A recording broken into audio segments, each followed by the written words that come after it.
Students कोई heading नहीं है इस वीडियो का। सोचे की बात है 4 बजे से एनटीए रिजल्ट डिक्लेयर करने की कोशिश करा है, साइट क्रैश हो गई है। रिजल्ट के दिन इन्हें पता चला है कि 16 लाख बच्चे रिजल्ट चेक करने की कोशिश करेंगे।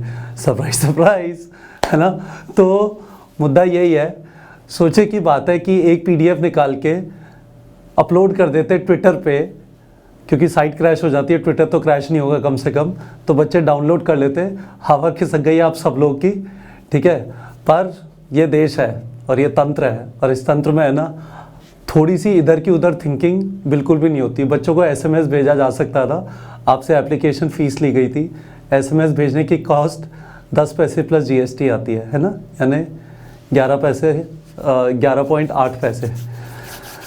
तो देख लो भाई लोग, ये देश है। और जब आप अभी पढ़ाई कर रहे हो, ठीक है, और लग के पढ़ाई करते हो, तो आपको इसी देश को बदलना है जिसमें ऐसी ऐसी चीज़ें होती हैं। ये लाइव एग्जाम्पल चल रहा है इस टाइम पे